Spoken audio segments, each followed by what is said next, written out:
Il y a ancré dans ce projet néolibéral l'objectif d'effacer, de détruire et d'aplanir les hiérarchies sociales, culturelles, et sans parler des hiérarchies géopolitiques. Donc bien sûr, il y a un élément très totalitaire là-dedans, mais cela n'a pas fonctionné.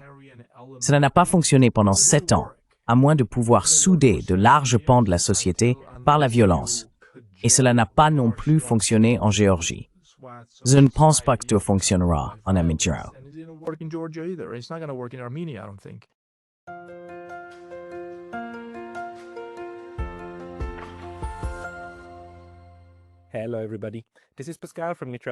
Bonjour à tous, ici Pascal Lotaz de Neutrality Studies, et aujourd'hui je m'entretiens à nouveau avec Pi Shakarian et Elsa Kasradze. Pietro est un historien arménien à la Higher School of Economics de Saint-Pétersbourg, et Lasha est un analyste géorgien en relations internationales, travaillant aux États-Unis en tant qu'officier de liaison pour l'Université d'État de Sukhumi.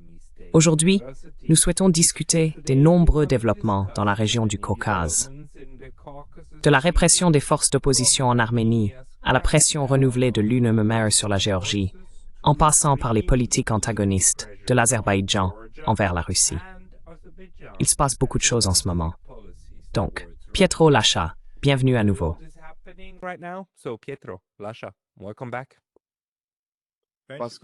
Merci Pascal, c'est un plaisir d'être ici. C'est un plaisir de vous retrouver tous les deux, car il se passe énormément de choses en ce moment. Peut-être pourrions-nous commencer par cette répression en Arménie contre les forces d'opposition, mais aussi contre l'Église. Pietro, puisque c'est ton pays, peux-tu nous en dire plus à ce sujet?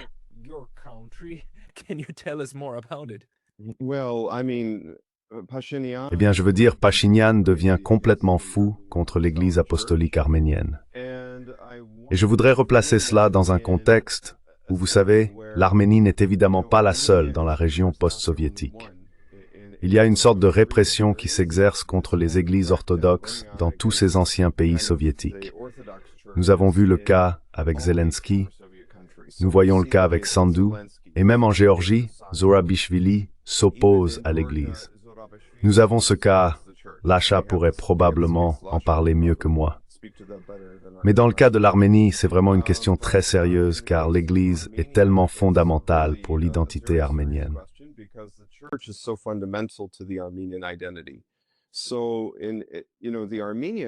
Ainsi, les Arméniens ont été, selon la tradition, la première nation à adopter le christianisme en l'an 301 après Josansi.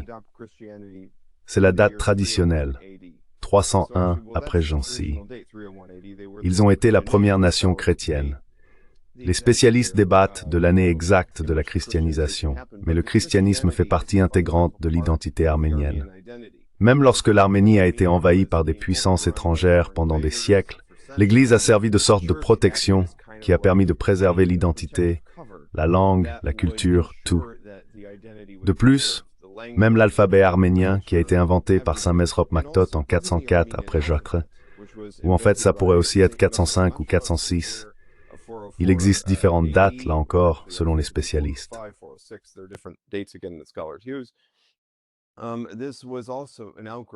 Ceci découle également de l'identité chrétienne de l'Arménie. Le christianisme a donc une importance immense pour l'Arménie et les Arméniens, et même si l'on regarde l'architecture des églises, n'est-ce pas? Elle est extraordinairement unique, elle est d'une importance capitale, et pourtant Pachinian veut aller à l'encontre de cela. Et pourquoi veut-il s'y opposer?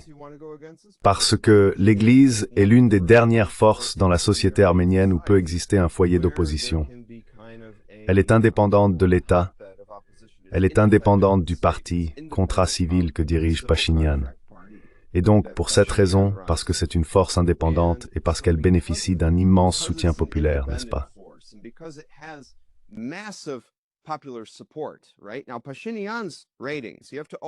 Maintenant, il faut aussi considérer les choses ainsi concernant la popularité de Pachinian. À un moment donné, lorsque Pachinian est arrivé au pouvoir, il bénéficiait d'une très grande popularité. Et aujourd'hui, son taux d'approbation est de 13%, voire moins. Il a vraiment chuté. alors que l'Église a un taux d'approbation et de confiance publique qui dépasse les 90%. Il faut donc voir les choses sous cet angle. L'Église est une institution immensément respectée en Arménie. Et s'y opposer a en réalité encore plus nui à Pachinian. Donc quand on voit la police arménienne se rendre aux portes d'Echmiadzin, Etchmiadzin étant le centre de l'Église apostolique arménienne.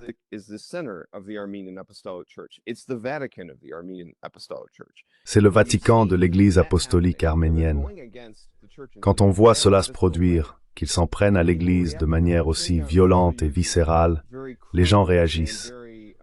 Pachinian utilise également un langage très grossier et très irrespectueux envers l'Église. Il fait des insinuations sur la vie personnelle du catholicos, c'est-à-dire le patriarche de l'Église apostolique arménienne. C'est donc une affaire extrêmement grave, mais elle montre aussi que Pachinian ne se soucie pas de son identité nationale. Savoir occuper la réalité du sort de son pays.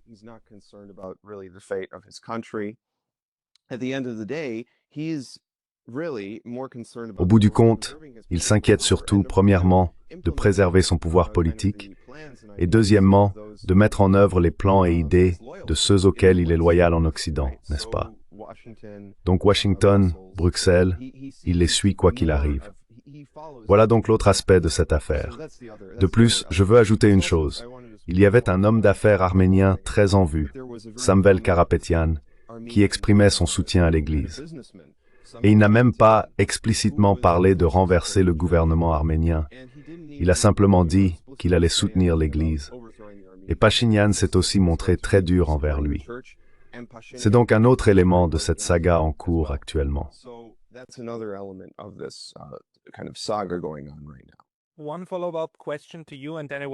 J'ai une question de suivi à vous poser, puis je demanderai également à l'Ashka de réagir directement à ce dont vous discutez ici. Mais la question de suivi est la suivante. Nous avons d'abord appris l'existence de cette répression, qui est un peu tombée de nulle part. Nous l'avons apprise le 25 ou 26 juin, donc il y a environ un mois. Et 4 jours plus tard, le 30 juin, il y a eu une rencontre, Pachinian avec Kaja Kallas. Je ne me souviens plus si elle s'est rendue en Arménie ou s'il était à Bruxelles. Mais il y a eu une rencontre, et Kaja Kallas a déclaré que les liens entre l'Arménie et l'UMN n'avaient jamais été aussi bons, et que l'Arménie était un allié démocratique, solide, etc., etc. Et cela est arrivé 4 jours après le début de cette répression. Qu'en pensez-vous?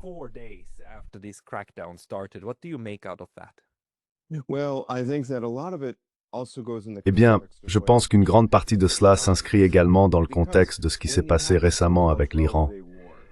Parce que lors de la soi-disant guerre de 12 jours, où Trump et Israël attaquaient l'Iran, il y avait des menaces très sérieuses contre l'Iran, peut-être une fragmentation ou une partition, ou même un changement de régime. Vous savez, on parlait peut-être que Netanyahou réussirait à renverser la République islamique et à installer le fils du Shah. Mais au final, aucune de ces idées fantaisistes n'a abouti.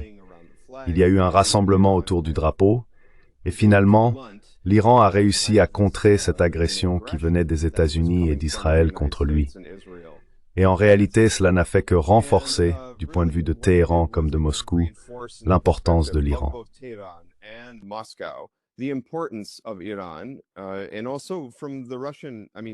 Et aussi, du point de vue russe, spécifiquement russe, l'importance de l'Iran et de sa position dans le Caucase est significative. L'Iran est considéré comme un pays clé qui contribue essentiellement à renforcer la position russe dans le sud post-soviétique, c'est-à-dire le Caucase et l'Asie centrale, et qui entretient également des liens avec la Chine et les BRICS, n'est-ce pas? Cela souligne donc l'importance de l'Iran, et réaffirme aussi l'importance du Caucase, tant pour la Russie que pour l'Iran. Le Caucase est devenu encore plus important, car comme nous le savons également, dans le contexte de cette guerre avec l'Iran, l'Azerbaïdjan permettait à Israël d'utiliser son territoire pour lancer ses attaques de drones contre l'Iran.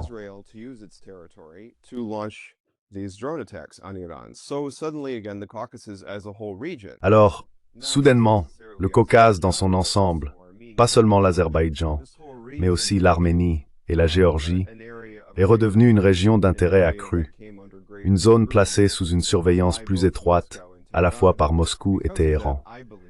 C'est pourquoi, à mon avis, c'est l'une des principales raisons pour lesquelles Pachinian a lancé cette répression maintenant.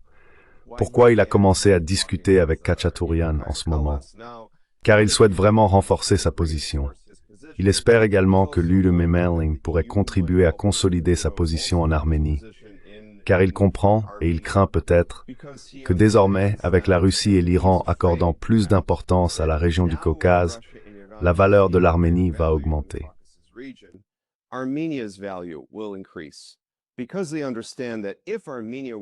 Parce qu'ils comprennent que si l'Arménie avait un gouvernement qui répondait réellement aux intérêts du peuple arménien, alors soudainement, on se retrouverait avec un gouvernement beaucoup plus ouvert envers les BRICS, envers l'intégration Nord-Sud, envers Moscou et Téhéran, et moins envers l'Occident. Mais avec Pachinian au pouvoir, Pachinian force presque le pays, contre sa volonté, à rejoindre la sphère occidentale de l'UMEB. Même s'il est très clair pour de nombreux Arméniens d'ailleurs, que l'UEB a perdu une partie de son attrait, que la réalité de l'UEM et de ses problèmes devient de plus en plus évidente, même pour les citoyens de l'espace post-soviétique. Voilà, c'est un peu l'histoire en résumé, j'espère que cela répond à votre question.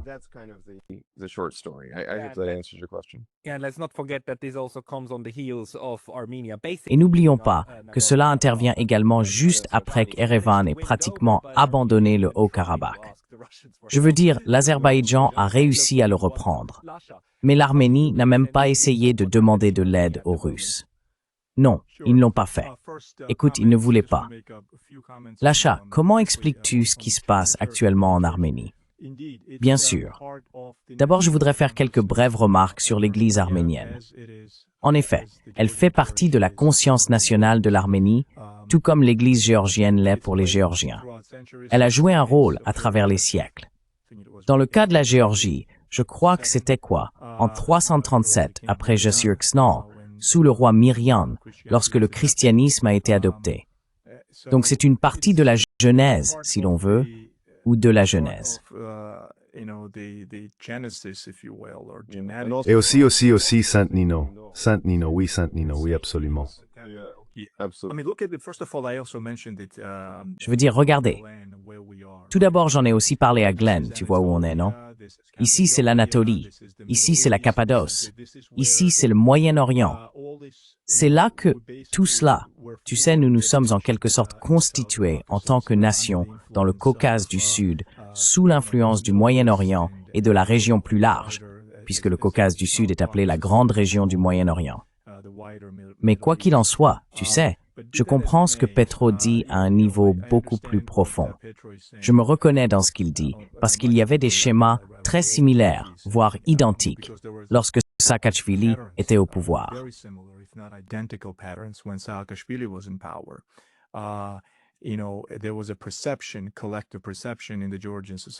Il existait une perception collective au sein de la société géorgienne, selon laquelle il allait à l'encontre du tissu socioculturel et historique de la Géorgie lorsqu'il critiquait ou s'opposait à l'Église.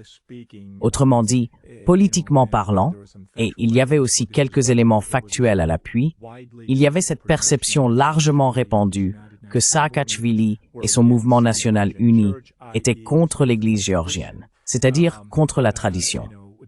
Vous savez, l'idée était que Saakashvili devait incarner la modernisation de la Géorgie, n'est-ce pas? Donc ces récits étaient en train de se construire, mais cela leur a vraiment explosé au visage. Et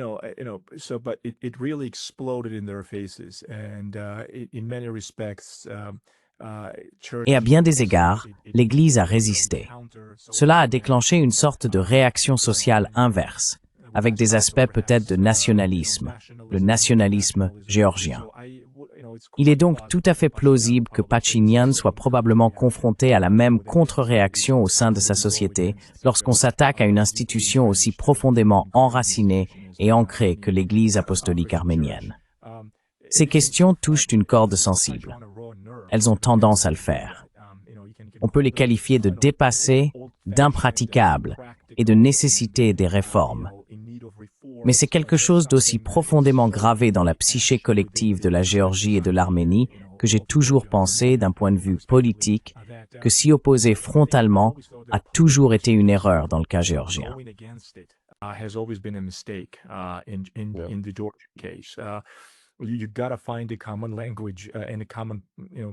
Il faut trouver un langage commun et une plateforme commune pour traiter et développer la politique intérieure avec des institutions aussi puissantes que l'Église orthodoxe géorgienne.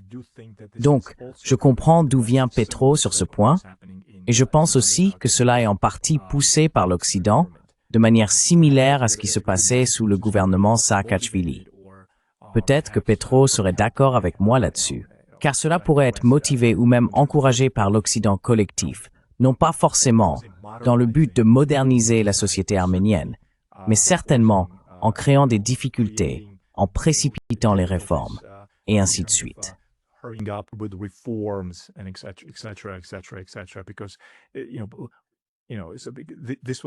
Parce que, vous savez, c'était le cas en Géorgie. L'Église orthodoxe était perçue comme un important frein conservateur, une sorte de pouvoir social rétrograde qui empêchait la mise en œuvre rapide de ces réformes néolibérales, néo-économiques et occidentales.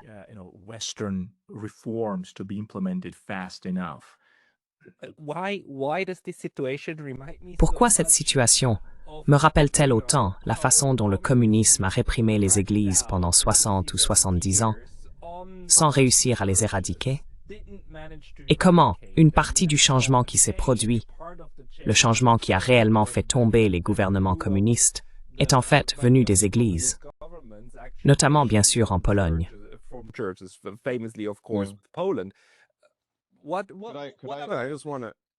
Je voudrais juste ajouter quelque chose rapidement à ce sujet. En fait, c'est intéressant parce que, après un certain temps à l'époque soviétique, les autorités soviétiques ont dû composer avec ces églises en Arménie et en Géorgie. D'ailleurs, si vous parlez à certains Russes, ils se plaignent même que les autorités communistes, les autorités soviétiques, étaient plus dures avec l'Église orthodoxe russe qu'avec l'Église arménienne ou l'Église géorgienne, parce qu'il y avait encore une fois cette sensibilité nationale.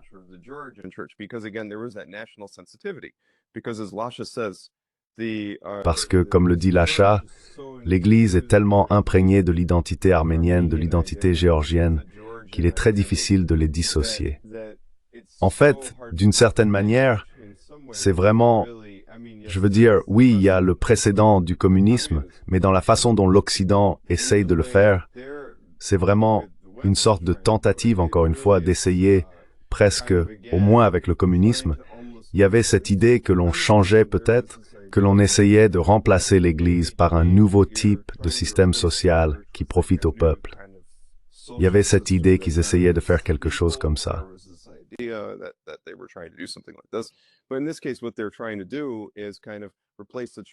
Mais dans ce cas, ce qu'ils essayent de faire, c'est en quelque sorte de remplacer l'Église, comme le dit Lasha, par un ordre néolibéral et financiarisé. En gros, où le marché devient votre nouveau Dieu, et non plus votre Église, ni vos traditions, ni ce qui vous est proche, ni peut-être votre alphabet, les rituels, tout ce qui accompagne le fait d'être, peut-être, un chrétien arménien ou un chrétien géorgien. Cela est perçu par ces soi-disant réformateurs des révolutions de couleur comme une menace. Et pas seulement dans le cas de la Géorgie et de l'Arménie, mais aussi, comme je l'ai dit, avec la Moldavie, on voit la même chose se produire avec Sandu maintenant, et aussi avec l'Ukraine, où Zelensky s'est notamment opposé à l'Église orthodoxe. Il y a donc un schéma ici. Il faut le souligner.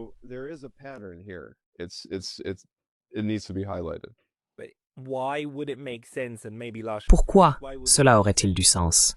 Et peut-être Lasha d'abord. Pourquoi cela aurait-il du sens pour l'Arménie, pour Pachinian, de miser 100% de leur avenir géopolitique sur les Européens, qui ne voudront pas et ne pourront pas les défendre? Si jamais l'Azerbaïdjan et la Turquie s'allient pour, vous savez, créer un corridor et simplement remodeler cette partie de la région. Quelle est, selon vous, la logique derrière ce calcul?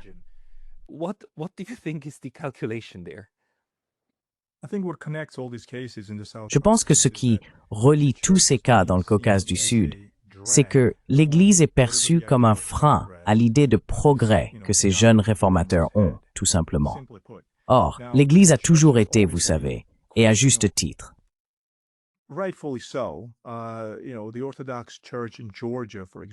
L'Église orthodoxe en Géorgie, par exemple, a un passé très controversé. L'Union soviétique, le communisme, tout comme avec Poutine aujourd'hui. Je veux dire, il ne fait aucun doute que l'Église est utilisée comme un instrument de soft power pour mettre en œuvre certains agendas géopolitiques, de politique étrangère et de politique intérieure. Mais le problème n'est pas là. À mon avis, c'est un défaut du système. C'est la politique. Le problème commence. Vous savez, et s'il y avait quelqu'un qui voudrait peut-être même réformer cet aspect de l'Église, très bien. Mais le problème commence lorsque vous vous attaquez à l'aspect traditionnel du christianisme orthodoxe en Géorgie et que vous le faites en attaquant l'institution, c'est-à-dire l'Église. Et vous le faites principalement parce que vous mettez en œuvre les idées et les visions progressistes de quelqu'un d'autre. Comme nous l'avons dit à de nombreuses reprises sur votre chaîne, Pascal, les Géorgiens sont tournés vers le progrès. Nous l'avons déjà dit, n'est-ce pas?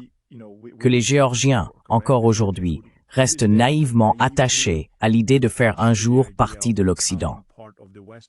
Dans une telle société, lorsque même ce capital politique collectif ne suffit pas, et que vous continuez malgré tout à attaquer et à tenter de briser l'épine dorsale de cette institution socio-culturelle extrêmement importante, qui est l'Église orthodoxe géorgienne.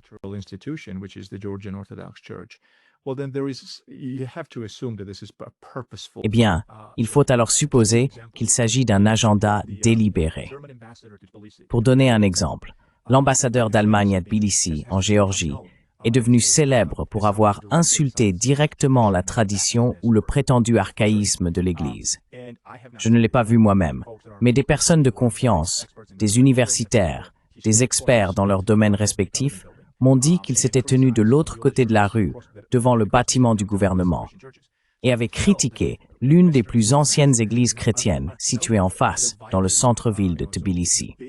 On peut donc constater que les diplomates occidentaux ne violent pas seulement le principe fondamental de la pratique diplomatique, de la diplomatie, oui.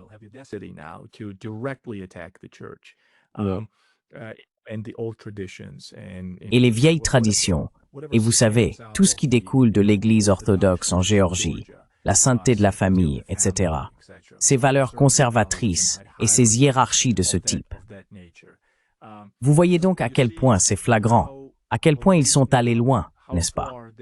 Je veux dire à quel point ils sont devenus explicites dans leurs critiques, au point que les diplomates occidentaux sont désormais directement impliqués dans la critique de la culture haute, la culture géorgienne. Et je suis surpris que les Géorgiens n'aient pas réagi bien plus violemment qu'ils ne l'ont fait jusqu'à présent.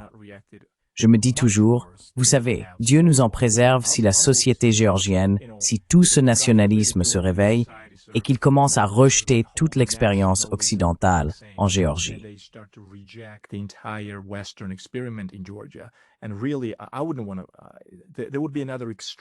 Et vraiment, je ne voudrais pas, il y aurait un autre extrême à cela, n'est-ce pas? Ce que je ne voudrais pas voir en tant que personne ayant vécu et étudié aux États-Unis pendant 3 décennies. Mais cela d'ailleurs témoigne du fait que la Géorgie reste très attachée à l'idée de devenir une partie de l'Occident.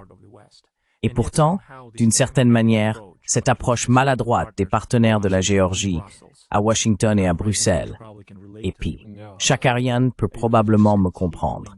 Ce n'est jamais suffisant en fait. Ils veulent une acceptation extrême de leurs normes, de leur idéologie progressiste, en quelque sorte extrême, à accepter sans question. Et les Maria Callas du monde le disent désormais ouvertement.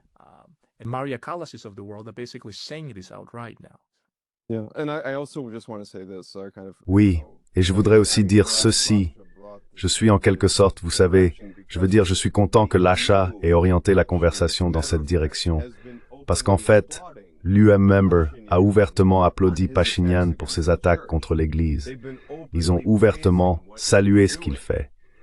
Donc ils félicitent vraiment, en termes de leur façon de piétiner les traditions de la région du Caucase, de l'Église arménienne traditionnelle, de l'Église géorgienne traditionnelle.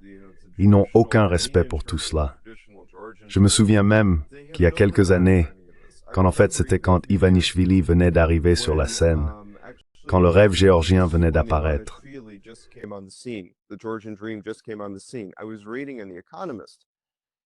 Je lisais dans The Economist, ici aux États-Unis, des articles sur Ivanishvili et la façon dont il le critiquait, comment il disait « Eh bien, vous savez, parce que l'Église le soutient, cela fait de lui quelqu'un de mauvais et tout ce genre de choses. » Eh bien, je suis désolé, mais l'Église est un pilier de la société géorgienne traditionnelle. Que voulez-vous faire? On ne peut pas refaire la Géorgie. Je veux dire, au moins dans le cas de l'Union soviétique, la Géorgie faisait partie de l'Union soviétique. On peut dire que, bon, on peut comprendre, au moins cela fait partie d'un même pays. Il y a une politique nationale pour refaçonner tout le pays et refaçonner l'Union soviétique, ou refaçonner les sociétés traditionnelles au sein de l'Union soviétique.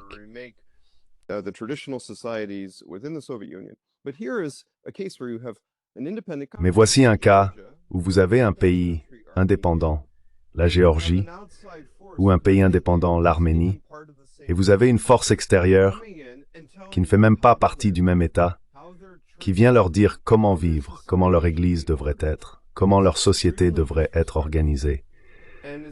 C'est extrêmement irrespectueux et c'est extrêmement arrogant. Et ils disent que cela concerne peut-être la démocratie ou autre chose, mais il n'y a rien de démocratique là-dedans. C'est en réalité très dictatorial. Donc vous parlez de Kaja Kallas, elle est extrêmement dictatoriale lorsqu'elle fait la leçon à l'Arménie et à la Géorgie, disons, ou à n'importe lequel de ces pays, sur la façon de vivre, en fin de compte.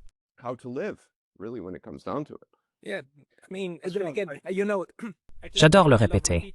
La fille d'un fonctionnaire communiste né en Union soviétique dirige aujourd'hui la politique étrangère de l'UMEOBA. Qu'elle et les Allemands soient autoritaires et n'aient aucun respect pour les traditions locales, c'est compréhensible. Mais n'est-ce pas tout simplement stupide? Parce que tout le discours de la Russie aujourd'hui, c'est de dire « nous aidons à préserver les traditions, non ?»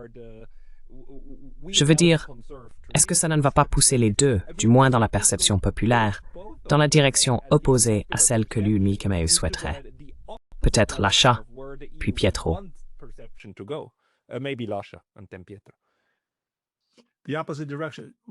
La direction opposée. Eh bien oui, je veux dire, c'est de cela dont je parlais. Heureusement, je n'ai pas vu de rejet radical à ce sujet. Mais c'est aussi caractéristique de la nature géorgienne. Je veux dire, ils disent d'accord, qu'est-ce qu'ils vont nous faire?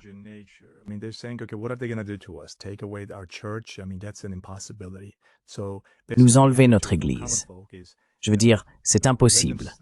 Donc en gros, l'attitude des gens ordinaires, c'est de se dire, laissons-les dire leur folie, et nous, on va détourner le regard et profiter de notre vin, d'une manière un peu populiste. Je n'ai donc pas remarqué beaucoup de colère. Ce qui pourrait pourtant arriver, c'est plausible. Et il y a eu d'ailleurs certains groupes extrémistes qui ont été utilisés contre les minorités sexuelles comme symbole de résistance à ces idées néolibérales et progressistes. Mais, très rapidement, je voulais juste ajouter, Pascal, l'idée, ou plutôt la preuve historique factuelle, de notre bon collègue, le professeur Gibbs, que ces personnes ont commencé comme trotskistes.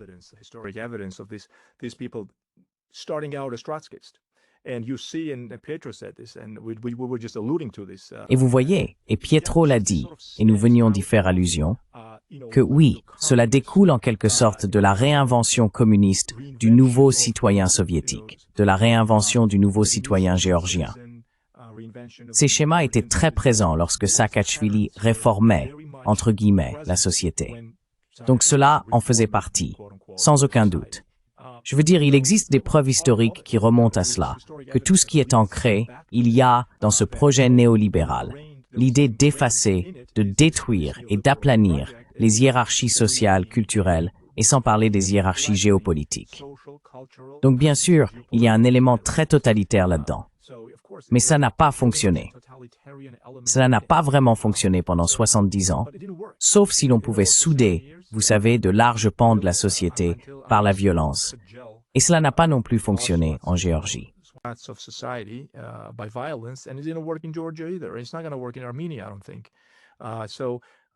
Je ne pense pas que ça fonctionnera en Arménie. Donc vous savez, je pense que toute cette idée visée à transformer la société d'un point de vue socio-culturel, renverser leur propre histoire, sera toujours extrêmement sensible. Et maintenant, ils vont faire face à de la résistance. Mais heureusement, je dirais qu'avant 2014 et toute la crise ukrainienne et bien sûr avant 2008, c'était en quelque sorte la fin du projet néolibéral. À bien des égards, la Géorgie a survécu à cela. Parce que si cela avait été aussi intense qu'à une certaine époque, quand John McCain se rendait en Géorgie, ou quand il se tenait sur le Maïdan, ou pendant tout ce sommet de la puissance néoconservatrice, alors la Géorgie n'y aurait peut-être pas survécu. Mais je pense que, heureusement, tout ce basculement vers un monde multipolaire a aidé.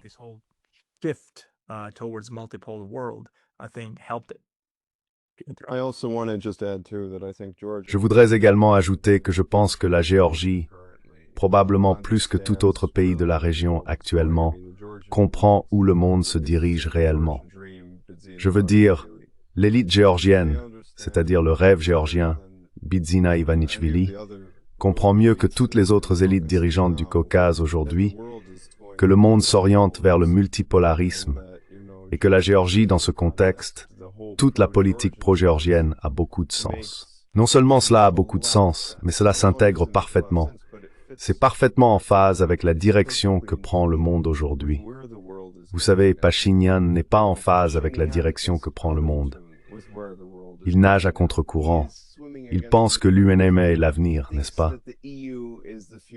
Je ne sais pas pourquoi il pense cela. Parce que regardez, il faudrait être aveugle pour ne pas voir où la situation se dirige aujourd'hui.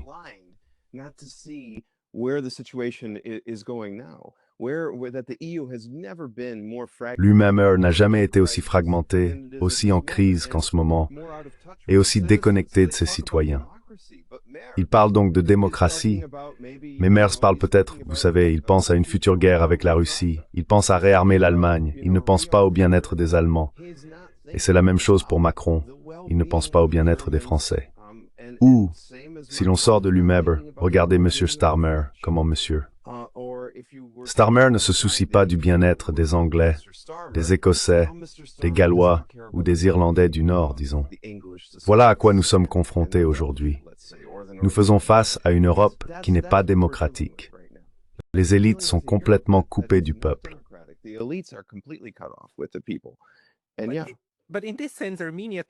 Mais en ce sens, l'Arménie, à mon avis, semble assez en phase avec ce qui se passe avec l'Union européenne, car il me semble que Pachinian est lui aussi complètement déconnecté de la façon dont probablement une large majorité du public arménien souhaiterait voir évoluer le pays, pas nécessairement sur le plan géopolitique, mais au moins en ce qui concerne l'Église.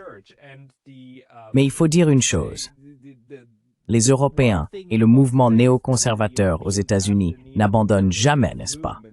Non, ils n'abandonnent jamais. Je veux dire, l'achat, ils essayent en ce moment encore de faire pression sur la Géorgie. Peut-être pas avec des manifestations, mais l'UKUR dit, en gros, à moins que vous ne changiez et que vous retiriez cette loi sur la transparence concernant vos ONG, à moins que vous ne la rendiez à nouveau opaque, nous vous menaçons de supprimer la liberté de voyager sans visa.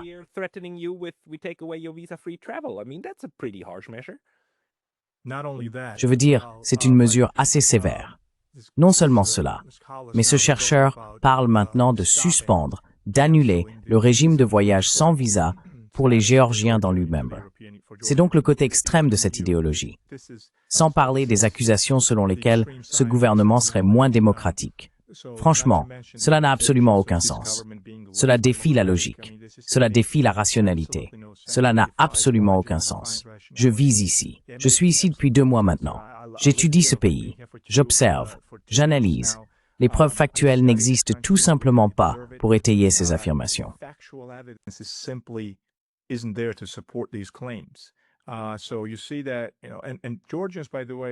Vous voyez donc cela.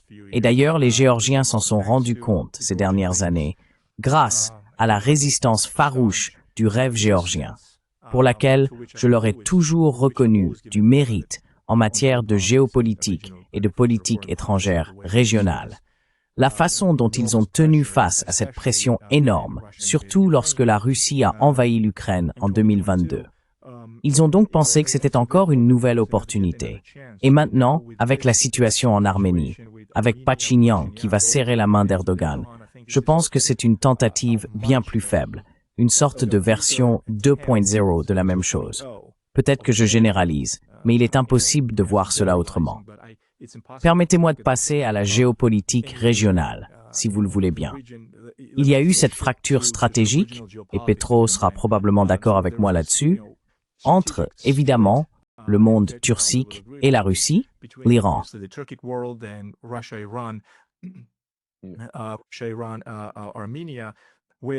L'Iran, l'Arménie, ou, à proprement parler, d'un point de vue géopolitique, il serait sans doute beaucoup plus logique pour l'Arménie de prendre du recul et de réévaluer la situation, n'est-ce pas?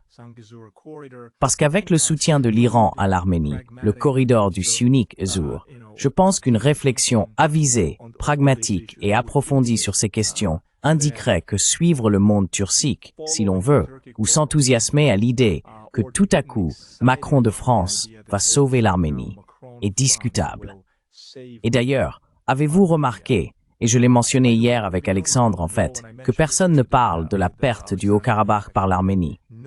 Cependant, je n'interfère pas ici dans les affaires de l'Arménie, ni dans la façon dont elle perçoit ces 30-35 années de tragédie, mais nous savons tous à quel point ils se sont battus, n'est-ce pas?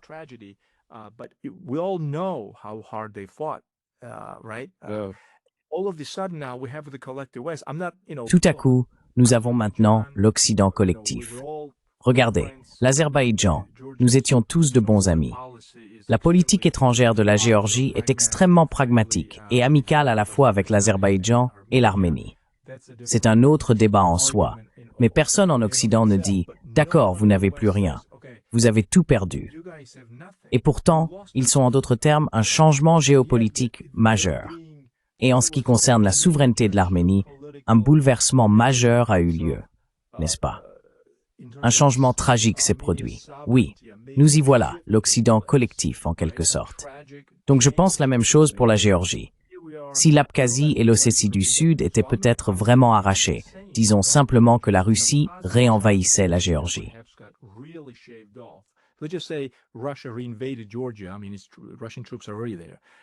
Je veux dire, les troupes russes sont déjà là. Dans un scénario extrême, une sorte de projection de puissance extrême, si la Russie décidait de dire « Vous savez quoi, nous allons devoir en finir avec la Géorgie, par exemple », je crois que non seulement l'Occident collectif ne dirait rien, mais il dirait « Ce qu'il reste de vous, oubliez-le ». Et peut-être que maintenant, nous pouvons commencer à travailler pour vous intégrer chez nous. Ce que je veux dire, c'est qu'il n'y a pas un seul pays en Occident qui se soucie des mouvements séparatistes ou de ce que ça fait à la Géorgie continentale, à l'Abkhazie continentale ou ailleurs.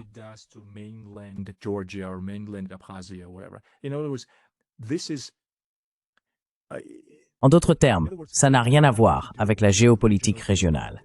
Il s'agit, géopolitiquement parlant, d'instrumentaliser tout l'espace du Caucase du Sud, évidemment l'Ukraine aussi, et de l'utiliser en gros pour trouver comment affaiblir la Russie. Donc, comment affaiblir Moscou? Disons simplement Moscou. Voilà le problème. C'est pas que quelqu'un se soucie de la souveraineté et de la sécurité nationale de ces pays, de ces républiques. C'est ça, la tragédie du Caucase du Sud. Vraiment. Je voulais juste te dire d'ailleurs, si tu pouvais éditer ça plus tard, Pascal, ce serait super.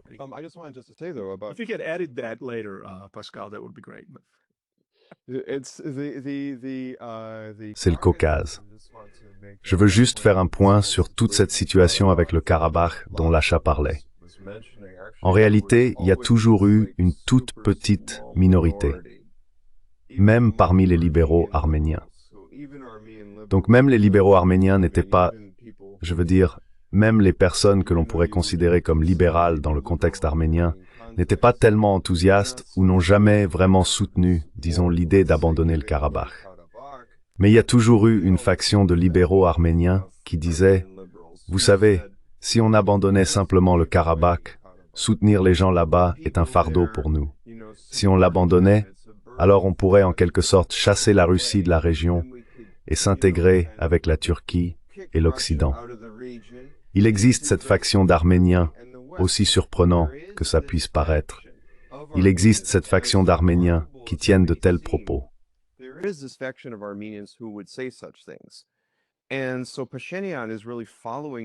Ainsi, Pachinian suit vraiment ce schéma, pensant que si nous sacrifions la sécurité nationale arménienne, si nous abandonnons, vous savez, il ne s'agit pas seulement de céder la terre du Haut-Karabakh ou la terre d'Artsakh, comme disent les Arméniens, mais aussi de renoncer à l'histoire, aux églises, à l'identité, à ce fait que c'était une terre où existaient des principautés arméniennes. En remontant aux premières expansions russes dans le Caucase dans les années 1720 ou à la campagne caspienne de Pierre le Grand, il y avait l'alliance avec les Meliks arméniens du Syunik ou du Zangezur et du Karabakh avec Vakhtang VI de Géorgie, dans l'espoir que les Russes descendraient. Il y a donc une longue histoire ici. Et surtout, il y a l'autodétermination du peuple du Karabakh, les Arméniens du Karabakh voulant décider de leur propre avenir.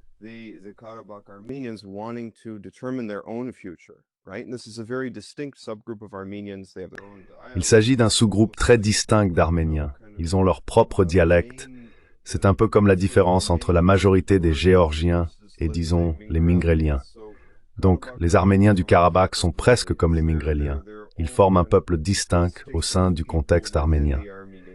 Mais sacrifier simplement ces personnes et penser que finalement, l'intégration à l'UEWR est tellement plus importante que notre histoire, notre culture, notre identité, ou encore les droits de ces personnes à l'autodétermination démocratique, c'est en réalité une démarche antidémocratique. C'est pourquoi je trouve tellement ridicule quand Pachinian dit « je défends la démocratie ». Mais en réalité, il abandonne les droits démocratiques de ces personnes du Haut-Karabakh. Il dit simplement « votre droit à déterminer votre propre avenir n'a aucune importance ».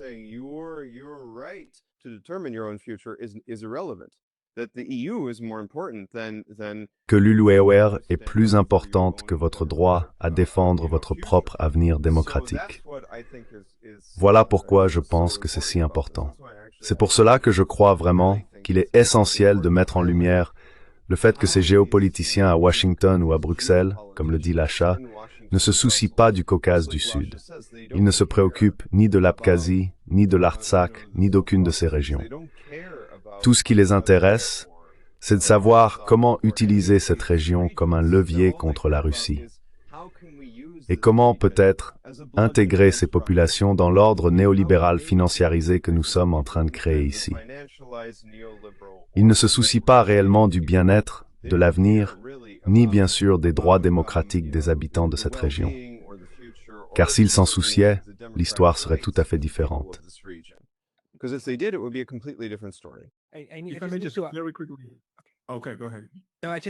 Laissez-moi juste, très rapidement, d'accord, allez-y. Non, je dois juste ajouter, vous savez, ce n'est pas seulement et ce n'est pas seulement Pachinian, c'est tout le système maintenant qui œuvre vers une nouvelle réalité, surtout pour le Caucase, dans laquelle ces croyances de longue date selon lesquelles les frontières se négocient, si tant est qu'elles le soient, et que nous restons ce que nous sommes, ne sont manifestement plus vraies. Les Européens se moquent complètement qu'Azerbaïdjan change les frontières par la force et expulse 100 000 Arméniens du Haut-Karabakh. Ils ne se soucient pas qu'Azerbaïdjan serve en réalité de tremplin pour des attaques contre l'Iran. L'Azerbaïdjan a évidemment, disons, certaines motivations concernant la population azérie en Iran.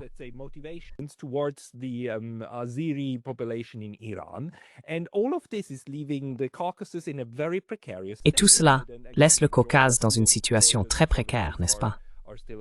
Et encore une fois, 2 provinces géorgiennes sont toujours sous contrôle direct russe.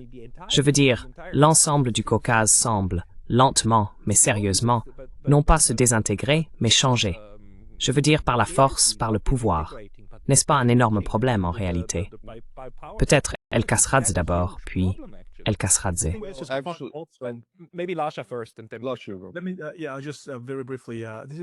Oui, très brièvement, cela fait également partie de tout ce rapprochement de l'espace géopolitique eurasiatique tel qu'il affecte le Caucase du Sud. Notez bien, ces changements récents sont en réalité d'une portée diplomatique révolutionnaire. Je veux dire par exemple l'Azerbaïdjan qui a repris son territoire.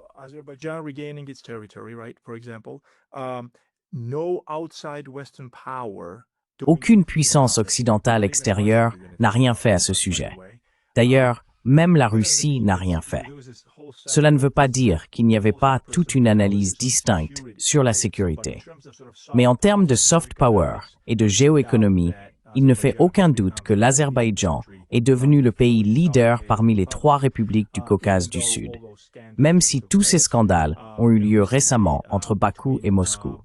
Je pense qu'à Bakou, on comprend que ça s'arrête là, n'est-ce pas? Ils ne franchiront aucune ligne concernant les intérêts de sécurité nationale ou géopolitique de la Russie. Ils ne sont pas assez naïfs pour faire cela, malgré tout ce qu'on dit sur Erdogan qui placerait des troupes à Bakou.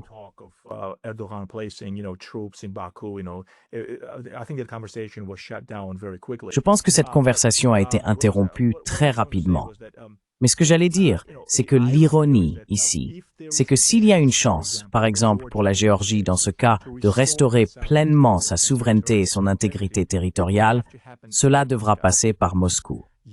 Oui, peut-être que le 3e État qui devra s'asseoir, si cela arrive, sera Washington ou les États-Unis, peut-être. Mais de manière générale, si l'on regarde l'histoire, s'il y avait une chance, même au début des années 90, ou même peu après l'arrivée au pouvoir de Saakashvili, l'attitude de Moscou, et je serais probablement critiqué pour cela, était « pas à pas, travaillons ensemble ».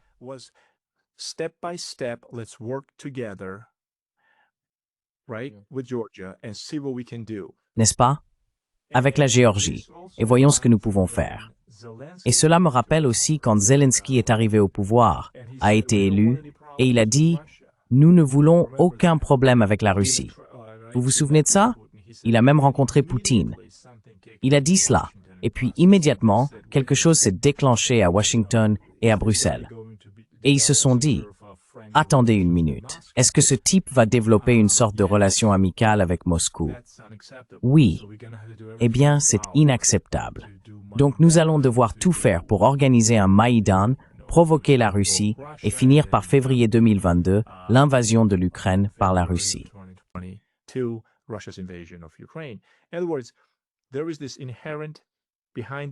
En d'autres termes, il existe ce travail en coulisses inhérent qui empêche l'émergence de solutions pacifiques dans la région en adoptant une approche pragmatique, une relation mutuellement bénéfique entre ces petites républiques et la Russie. Et il y aura toujours un désavantage, stratégique, politique, économique, militaire, bien sûr. Mais j'ai toujours pensé qu'il y a peu en quelque sorte, la justification n'est pas assez forte pour cela, dans l'espace post-soviétique, dans la Russie post-soviétique, pour que ces conflits persistent. Oui, c'est le produit de la Russie soviétique que ces pays et ces régions aient été en quelque sorte morcelés. Il y avait une stratégie derrière cela.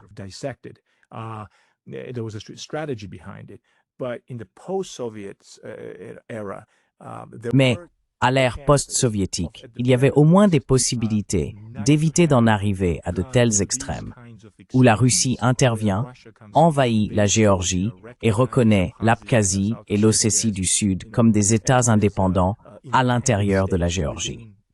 Donc, il y a de nombreux éléments qui montrent que ces questions ne sont pas destinées à être résolues de manière indépendante. Et maintenant que nous voyons qu'il y a des chances que cela puisse arriver, nous observons la réaction de l'Occident. L'Occident n'abandonne pas cette affaire. Et l'idée que d'une manière ou d'une autre, le Caucase du Sud puisse gérer ses propres affaires avec la Russie, avec l'Iran, avec la Turquie, c'est parce que non seulement certains projets géoéconomiques pourraient isoler l'Occident collectif, mais sur le plan géopolitique, cela renforcerait la Russie. Et ils en sont conscients.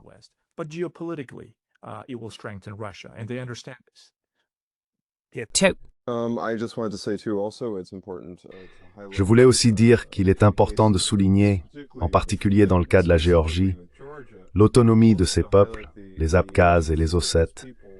Car encore une fois, lorsque la Russie dit « travaillons tous ensemble », elle parle de faire asseoir les Géorgiens avec les Abkhazes et les Ossètes pour peut-être trouver une solution où ils bénéficieraient d'une certaine autonomie ou d'une forme d'autogouvernement au sein de la Géorgie, ou quelque chose de ce genre. Il est donc important, avant tout, de mettre cela en avant. La deuxième chose que je veux également dire, c'est que oui, l'Azerbaïdjan est sorti de cette situation avec une position renforcée grâce à la conquête du Haut-Karabakh, mais il commet des erreurs de calcul très sérieuses dans la région. Il n'a pas franchi une certaine ligne rouge.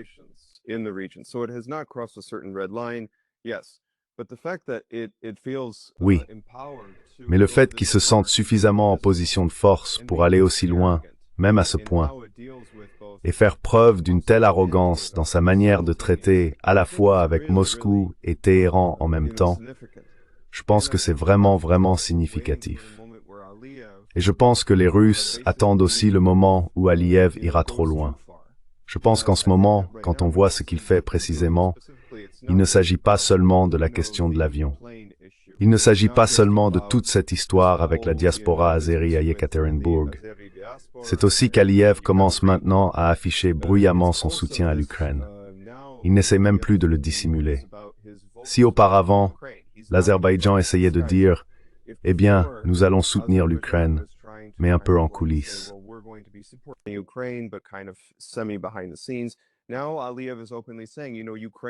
Maintenant, Aliyev dit ouvertement que l'Ukraine devrait résister à l'occupation, que la façon dont nous avons résolu la question du Karabakh est celle dont l'Ukraine devrait résoudre le problème du Donbass.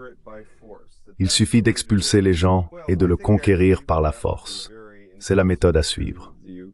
Eh bien, je pense qu'en réalité, même cela serait très insensible envers les Ukrainiens, car ils peuvent voir à quel point il a été réussi d'avoir cette guerre. Je veux dire, les Ukrainiens sont décimés. La majorité d'entre eux veut que la guerre se termine. Et pourtant, il y a ce petit bonhomme à Bakou qui dit qu'il faut continuer la guerre et qu'on finira par conquérir le Donbass, peu importe que les habitants du Donbass ne veuillent pas faire partie de l'Ukraine. Mais c'est ce qu'il dit.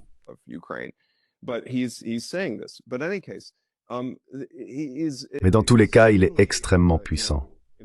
Il fait preuve d'une grande arrogance dans son approche envers Moscou et Téhéran. Mais tôt ou tard, cela finira par se retourner contre lui. Et en ce qui concerne le pouvoir dans la région, il ne s'agit pas seulement de la puissance financière ou militaire dont on dispose. Il s'agit aussi de la capacité à équilibrer politiquement avec succès les relations entre différents pays. Et l'Azerbaïdjan, franchement, depuis 3 décennies, s'est aligné de très près sur des intérêts géopolitiques ouvertement anti-iraniens et ouvertement anti-russes. Si l'on regarde leurs intérêts, par exemple, à l'ouest, regardez Washington, D.C., les Azerbaïdjanais ont été très proches du lobby israélien, du complexe militaro-industriel américain et des grandes compagnies pétrolières.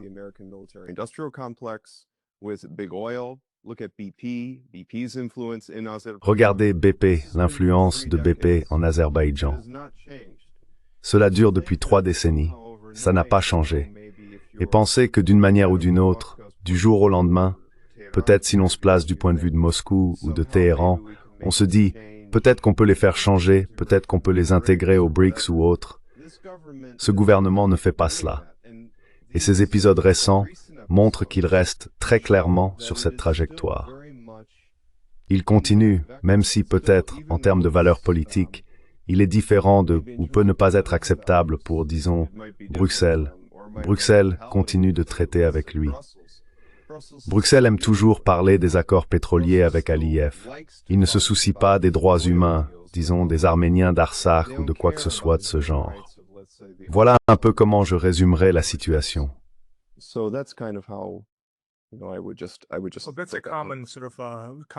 C'est une hypocrisie courante de la part de l'Occident collectif. Je veux dire, il existe de nombreux endroits avec des bilans horribles en matière de droits de l'homme. Pour revenir à mon point et au tien concernant l'Azerbaïdjan, oui, en fait, j'essayais de rassembler quelques idées pour un article d'opinion et j'ai utilisé le mot « hubris ». Et tu sais quoi? Laisse-moi nuancer un peu cela. Je ne pense pas que Bakou soit assez naïf, parce que regarde, on sait que la Turquie a parfois soutenu l'Ukraine, parfois critiqué l'Ukraine. La Russie a soutenu l'Iran quand cela l'arrangeait. Dès qu'elle voit des avantages à obtenir de l'Occident, elle critique l'Iran, évidemment, à propos du programme nucléaire.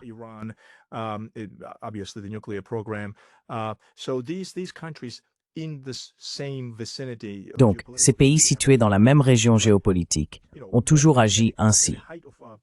Au plus fort d'un conflit russo-turc, un conflit diplomatique, lorsque la Turquie a abattu un avion militaire venant de Moscou, les choses ont été arrangées.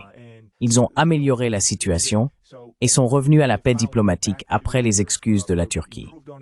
Je crois qu'Erdogan a présenté des excuses directes, si je me souviens bien. Mais quoi qu'il en soit, je pense que dans le cas d'Aliyev, je dirais même qu'Aliyev comprend où se situent les lignes rouges. Je te l'accorde tout à fait. Aliyev affirme désormais, et l'Azerbaïdjan se sent enhardi. Et je pense qu'il y a effectivement certaines raisons à cela.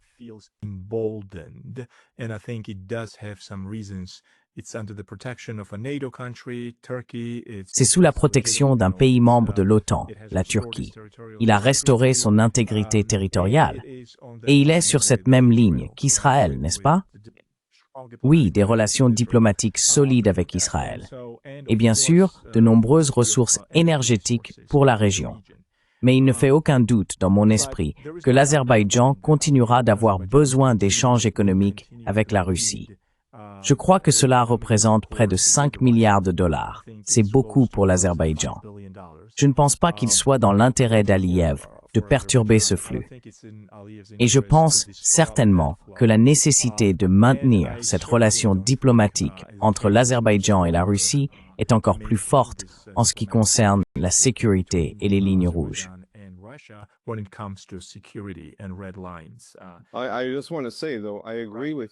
Je tiens simplement à dire que je suis entièrement d'accord avec vous. Je suis tout à fait d'accord que la logique voudrait cela. La logique l'imposerait absolument.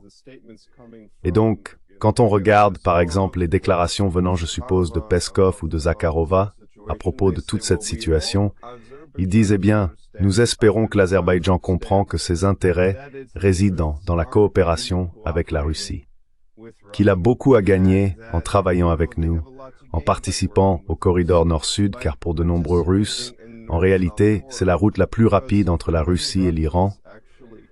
Elle passerait par le territoire de l'Azerbaïdjan.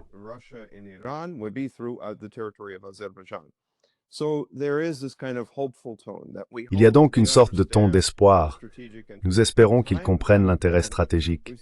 Mais à maintes reprises, nous avons constaté qu'au lieu de se retirer, Aliyev continue d'élargir la confrontation. Maintenant, j'espère que ce que vous dites est juste, qu'il comprend cette ligne rouge, mais les faits me montrent qu'il ne cesse de repousser cette ligne rouge. Par exemple, cet incident d'avion. Il n'avait pas besoin d'en faire une grande, vous savez, cause célèbre. C'est la même chose avec cet incident à Yekaterinbourg. En fait, nous avons affaire à des Azerbaïdjanais qui sont des citoyens russes d'origine azerbaïdjanaise.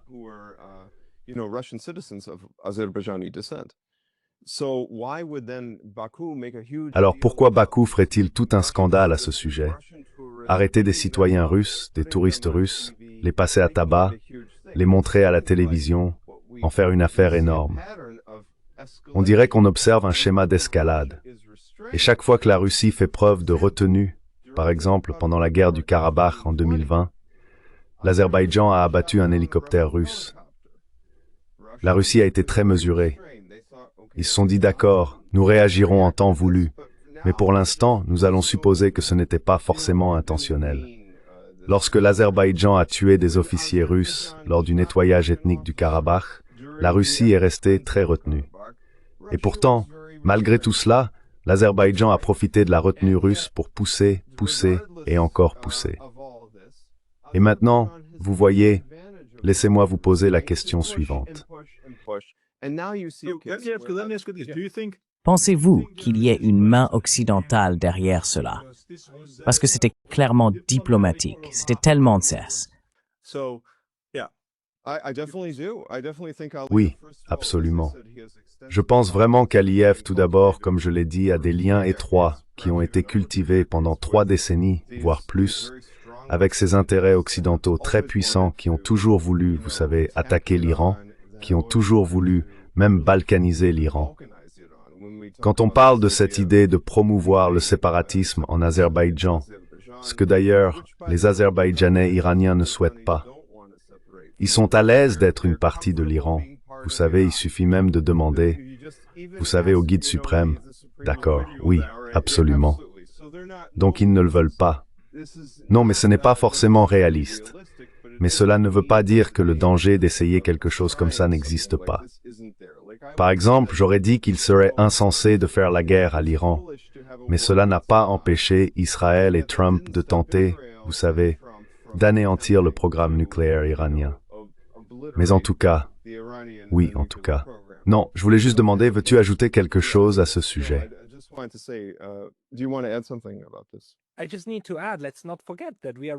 Je voudrais simplement ajouter qu'il ne faut pas oublier qu'en ce moment, nous assistons à la mise en place du modèle pour l'Azerbaïdjan. Comment ça pourrait se passer si, vous savez, l'Azerbaïdjan a de la chance et parvient à faire à certaines parties de l'Iran ce qu'Israël fait actuellement à la Syrie, n'est-ce pas? Et puis, une fois que l'État commence à s'effondrer, vous intervenez. Vous devenez une force de protection pour les minorités.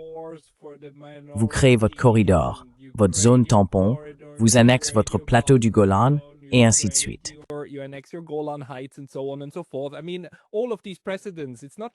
Je veux dire, tous ces précédents, ce n'est pas seulement le Kosovo et les Balkans, nous montrent jusqu'où l'Occident est prêt à aller. Cela se passe en ce moment même au Moyen-Orient, tout près d'ici, n'est-ce pas? Juste là-bas, où l'on voit maintenant comment tout cela peut être démantelé. Et c'est une question de plus, d'abord pour Pieter, puis aussi pour l'achat. Cet exemple qui est en train de se créer avec les Palestiniens et la population de Gaza, le fait qu'un génocide soit même possible, comment cela impacte-t-il en particulier l'Arménie qui a sa propre histoire de génocide? Je veux dire, y a-t-il un impact de tout cela?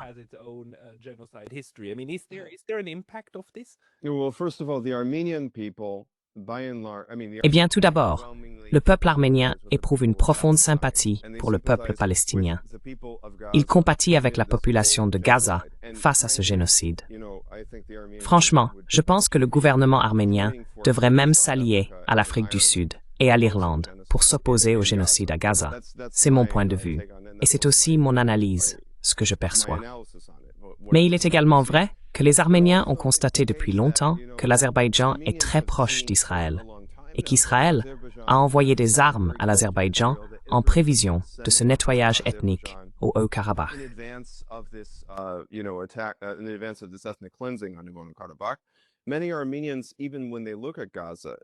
Beaucoup d'Arméniens, même lorsqu'ils regardent Gaza, en particulier les Arméniens du Moyen-Orient, dans des endroits comme le Liban et la Syrie, lorsqu'ils observent la situation à Gaza, disent « Eh bien, vous savez, cela a déjà été essayé auparavant. » Et je ne parle pas nécessairement de 1915.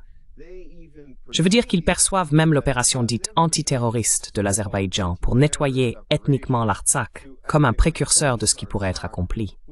Si l'Azerbaïdjan, soutenu par Israël, la Turquie et l'OTAN, peut intervenir et nettoyer ethniquement l'Artsakh sans que personne ne réagisse, alors qu'est-ce qui pourrait empêcher Israël de faire la même chose contre les Palestiniens à Gaza?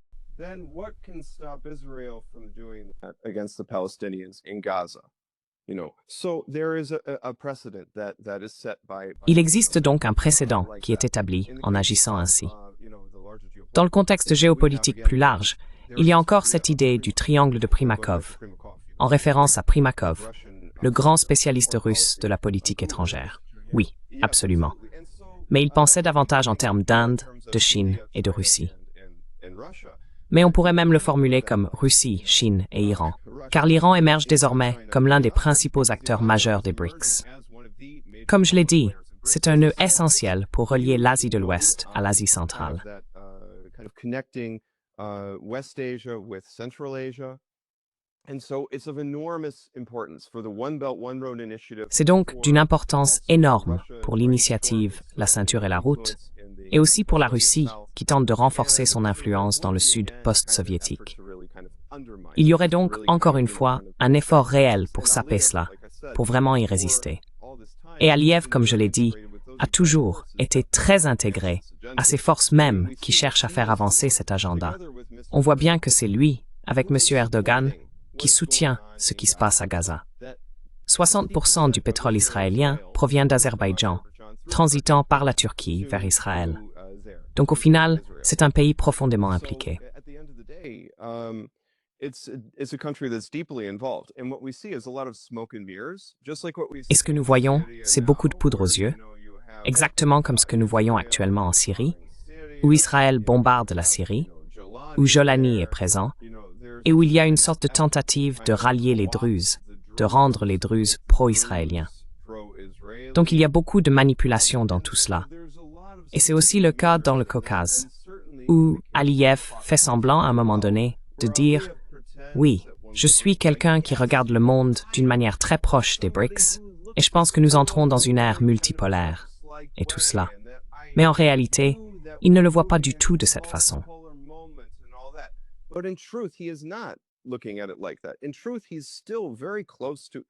En vérité, il reste très proche. Il voit un monde où les États-Unis, Israël et Bruxelles demeurent les forces dominantes. Il pense qu'en collaborant avec eux, il pourrait même obtenir certains avantages territoriaux. Disons si l'Iran venait à être démantelé ou quelque chose de ce genre. Cela me ramène à la Géorgie. Lorsque je dis que la Géorgie, à mon avis, est le seul pays de la région qui comprend vraiment, de façon fondamentale, ce que signifie le moment multipolaire, ce que signifient les BRICS. Et c'est à peu près ainsi que je le vois. Je pense que le rêve géorgien est la force la plus pragmatique dans le Caucase, à cet égard.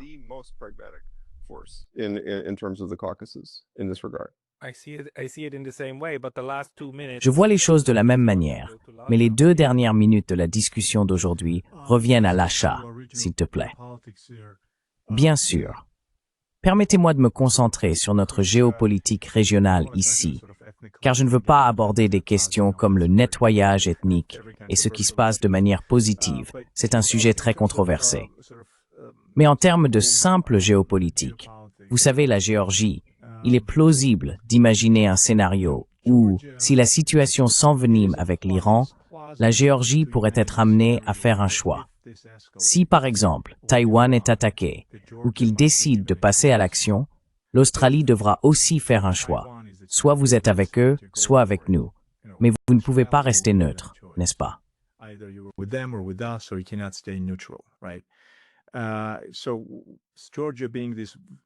Donc, la Géorgie étant un État faible et petit, j'en vois absolument les risques. Dans le pire des scénarios, où elle devra soit accepter de fournir un soutien logistique à l'Occident collectif, soit pire encore. Maintenant, il est plausible d'envisager ce scénario, mais dans quelle mesure est-il probable? C'est une autre question. Je veux dire, quelle est la probabilité que cela se produise?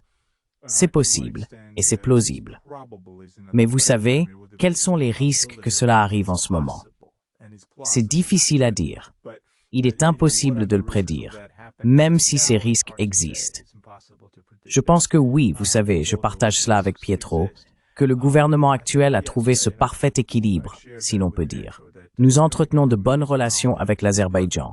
Nous entretenons de bonnes relations avec l'Arménie, avec l'Iran.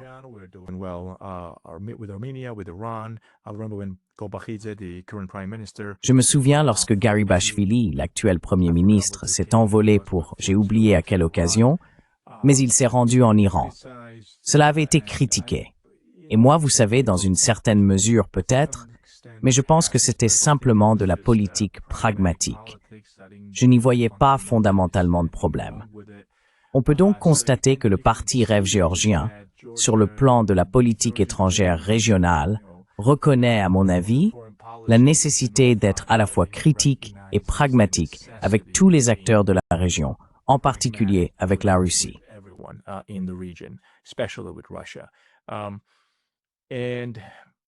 Et vous savez, cette division, cette scission stratégique entre ce monde turcique qui mène à Israël, à la Turquie et à l'Occident collectif. Ou d'ailleurs, la France, et vous savez les États-Unis, dans une certaine mesure, essaient maintenant, en quelque sorte, de pousser l'Arménie dans cette direction. Il n'existe aucune formule dans laquelle l'Arménie puisse se retrouver, n'est-ce pas? Je veux dire où? D'ailleurs, Pietro, si tu veux conclure en m'expliquant ce que Pachinian pense stratégiquement de la direction que prend l'Arménie, je t'en serais reconnaissant. Mais je ne vois tout simplement pas en quoi cela sera bénéfique à long terme pour l'Arménie. Mais quoi qu'il en soit, en ce qui concerne la Géorgie, je pense, tu sais, je suis d'accord qu'elle doit continuer, même sur les projets géoéconomiques. Even on geoeconomic projects, Zangezur corridor doesn't directly might affect. Le corridor de Zangezur n'affecte pas exactement, ni directement, la Géorgie en tant qu'atout dans d'autres cartes de politique géopolitique ou géoéconomique.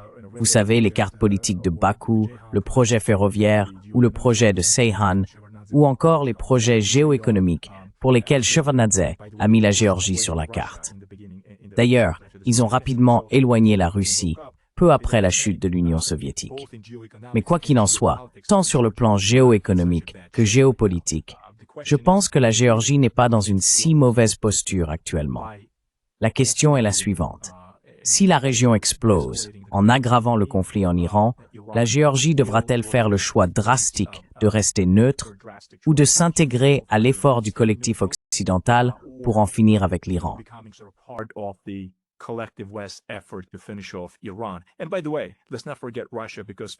Et d'ailleurs, n'oublions pas la Russie, car l'Iran est peut-être le pays géostratégique le plus important en ce moment. Et si la Russie perd l'Iran, alors, comme je le dis toujours, il faut regarder du côté de la Chine, du côté de l'Inde. L'Inde est en concurrence avec le Pakistan et j'oublie le nom du port, mais je sais que le port de Chabahar fait partie de tout ce projet avec l'Iran qui va vers l'Asie centrale puis vers l'Europe pour l'Inde. Donc l'Inde a une importance stratégique multivectorielle et je ne pense pas que la Russie soit prête à y renoncer.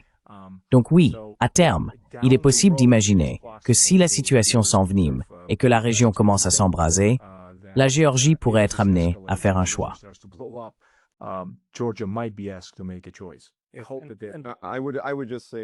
Je dirais simplement aussi que mon conseil à la Géorgie serait éviter autant que possible. Je veux dire, éviter complètement d'être entraîné dans un second front, car c'est un autre enjeu ici.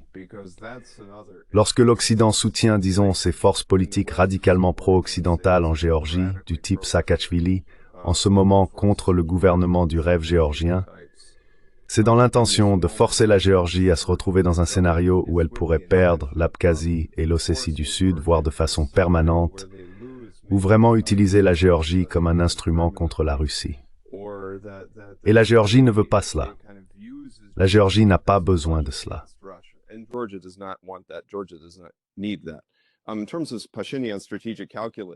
En ce qui concerne le calcul stratégique de Pachinian, je veux dire, je pense qu'il est complètement dans l'illusion. Je pense qu'il n'y a aucune raison rationnelle. Je me pose moi-même la question en tant qu'Arménien, qui suit de très près la politique arménienne. Je ne comprends absolument pas quelle est la logique de sacrifier la sécurité de son pays. On en est même arrivé au point où Pachinian parle de non seulement il a abandonné l'Artsakh ou les droits du peuple en Artsakh, mais maintenant il parle même de céder le corridor de Zangezur. Vous savez, il y a eu récemment une déclaration de l'envoyé de Trump en Turquie qui a dit que peut-être nous devrions acheter le corridor de Zangezur.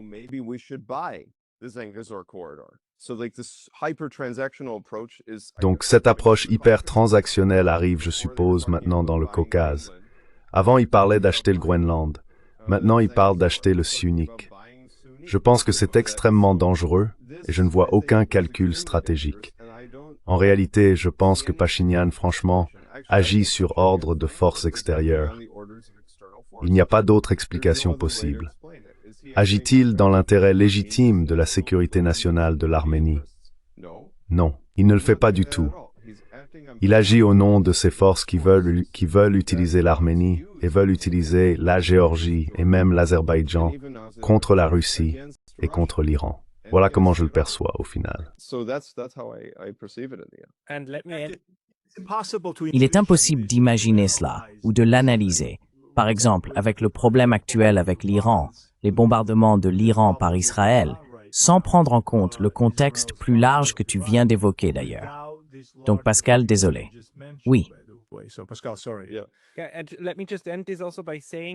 Permettez-moi de conclure en disant que, d'un point de vue historique, les forces qui refusent les solutions neutres, les solutions gagnant-gagnant ou les solutions indépendantes ne sont pas les Russes. C'est l'Occident qui rend impossible l'émergence de solutions neutralistes, car elles ne correspondent pas à cette mentalité du « notre voie est la bonne, l'autre est mauvaise, et nous devons l'imposer aux autres », n'est-ce pas? C'est l'approche azerbaïdjanaise pour traiter la question du Haut-Karabakh. Donc je dois dire que ces approches neutralistes, afin de promouvoir les intérêts nationaux, doivent être fortement renforcées contre.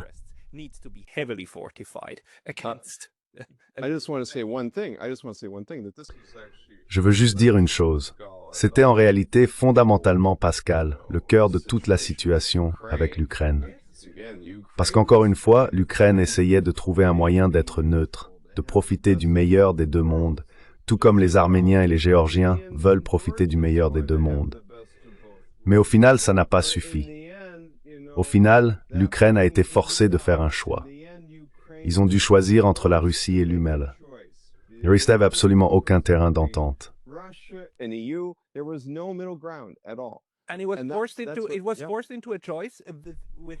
Et elle a été contrainte de faire un choix par des méthodes très brutales, avec 100 personnes tuées sur le Maïdan.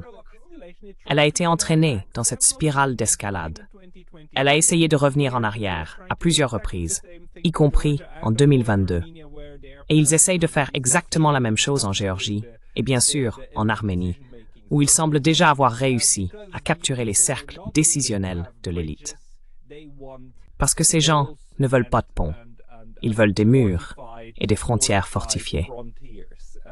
Donc je pense que c'est contre cela que nous luttons, pour ceux qui défendent des solutions neutralistes et de construction de ponts. Il y a tout un courant en Occident qui veut démolir ces ponts parce qu'ils ne servent pas leurs intérêts. Je veux juste dire ceci. Autrefois, l'Occident était contre les murs. Ils étaient contre le mur de Berlin. Ils étaient tous pour la démolition du mur de Berlin. Maintenant, ils sont pour la construction de nouveaux murs. Ils s'opposent à ces murs lorsqu'ils entravent l'expansion. Oui, absolument. Ils les soutiennent lorsqu'ils servent à fortifier les choses contre l'ennemi. Quoi qu'il en soit, mes amis, je suis désolé de terminer sur une note pessimiste, mais merci beaucoup pour cet aperçu. Je mettrai des liens vers vos deux profils dans la description de cette vidéo, et nous reparlerons bientôt. Pietro Zaccaria et El Kasradze, merci beaucoup. Merci Pascal.